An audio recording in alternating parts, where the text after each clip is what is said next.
আসসালামু আলাইকুম। আজকের ভিডিওর থাম্বনেল দেখে অবশ্যই বুঝতে পারছেন আজকের ভিডিওটা আপনাদের জন্য কতটা গুরুত্বপূর্ণ। আর আজকের ভিডিও কি শিখতে যাচ্ছেন সেটা আপনারা থাম্বনেল দেখে অবশ্যই বুঝতে পারছেন। আমি সঙ্গে আছি ইঞ্জিনিয়ার মোহাম্মদ রুবেল হোসেন। চলুন ভিডিওটা শুরু করা যাক। আজকের ভিডিওতে আমরা জানবো পাইল কি, পাইল কত প্রকার ও কি কি। পাইল হলো একটি গভীর ভিত্তি যার মাধ্যমে কাঠামোর বিল্ডিং এর লোড স্থানান্তর করা হয়ে থাকে। যেখানে মাটির ভার বহন ক্ষমতা কম সেখানেই পাইল করা হয়ে থাকে। পাইলের মাধ্যমে কাঠামোর লোডকে ছড়িয়ে দেওয়া হয় চারপাশে। সয়েল টেস্টের রিপোর্টের ভিত্তির অনুযায়ী সিদ্ধান্ত নেওয়া হয় ভিত্তি গভীর হবে না অগভীর হবে।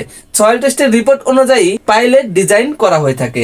ব্যবহার অনুযায়ী পাইল 7 প্রকার। চলুন আমরা এখন দেখব সেই 7 প্রকার কি কি।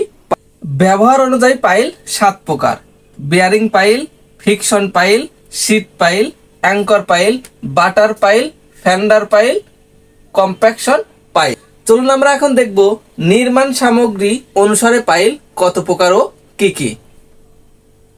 নির্মাণ সামগ্রী অনুসারে পাইল 5 প্রকার: sand pile, timber pile, composite pile, concrete pile, steel pile. আমাদের দেশে সাধারণত 2 ধরনের পাইল সবচেয়ে বেশি ব্যবহার করা হয়ে থাকে, সেটা হলো precast pile, cast in situ pile. এই 2টা পাইল আমাদের দেশে সবচেয়ে বেশি ব্যবহার করা হয়ে থাকে। প্রিকাস্ট পাইল সম্পর্কে আমরা এখন আপনাদেরকে ভালোভাবে ধারণা দেব। ভিডিওটা সম্পূর্ণ দেখুন। আপনি যদি নতুন হয়ে থাকেন তাহলে অবশ্যই আমার চ্যানেলটা সাবস্ক্রাইব করে পাশে থাকবেন। এখন আমরা জানবো প্রিকাস্ট পাইল। প্রিকাস্ট পাইলটা আসলে আমরা যেখানে বিল্ডিং তৈরি করব এখান থেকে দূরে কোথাও সুবিধা মতো আমরা এই পাইলগুলো আগে থেকেই ডালাই করে রাখতে পারবো। ডিজাইন অনুযায়ী পাইলের যে ডিজাইন করা হয়ে থাকে এই ডিজাইন অনুযায়ী আগে থেকেই আমরা এই পাইলগুলো ডালাই কাজ সম্পূর্ণ করে রাখতে পারবো। পরবর্তীতে আমাদের লেআউট অনুযায়ী এই পাইলের উপর বল প্রয়োগ করে যেখানে যেখানে আমাদের পাইলটা প্রয়োজন সেখানে সেখানে আমরা স্থাপন করতে পারবো এই পাইলগুলো। প্রিকাস্ট পাইল 2 ধরনের হয়ে থাকে, গোলাকার এবং আয়তাকার। তো চলুন আমরা এখন জানবো cast in situ pile. Precast পাইলগুলোর যে আমরা ঢালাই দেবো এইটার ক্লিয়ার কভার কত রাখবো, এইটা আপনার আমার মনে প্রশ্ন জাগতে। প্রিকাস্ট পাইলটা ঢালাই দেবো, এই ঢালাইয়ের যে রডগুলো থাকবে এটার ক্লিয়ার কভার কত রাখা যাবে? 50 mm থেকে 70 mm রাখতে পারবেন। প্রিকাস্ট পাইলের ক্লিয়ার কভার 50 mm থেকে 70 mm।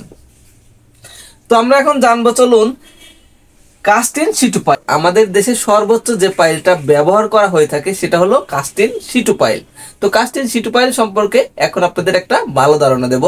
আপনি যদি এখনো আমার চ্যানেলটা সাবস্ক্রাইব করে না থাকেন তাহলে অবশ্যই আমার চ্যানেলটা সাবস্ক্রাইব করে পাশে থাকবেন। Cast in situ pile. Cast in situ pile হলো এই পাইলের ডিজাইন অনুযায়ী নির্দিষ্ট গভীর পর্যন্ত আমাদের প্রথমে খনন করতে হবে। এটা সুন্দরভাবে বোরিং করে ওয়াশ করার পর আমরা লোহার খাঁচাটা তৈরি করার সময় আমরা ক্লিয়ার কভার কত রাখবো? কাস্ট ইন সিটু পাইলে ক্লিয়ার কভার 70 mm হবে। এই গভীরে খাঁচাটা ঢোকানোর পর আমরা কাস্ট ইন সিটু পাইলটা ডালাই কমপ্লিট করে থাকি। আমাদের দেশে সর্বোচ্চ চাহিদা হলো কাস্ট ইন সিটু পাইল। আজকের ভিডিওটা এই পর্যন্তই। পরবর্তী ভিডিও দেখতে অবশ্যই আমার চ্যানেলটা সাবস্ক্রাইব করে পাশে থাকবেন।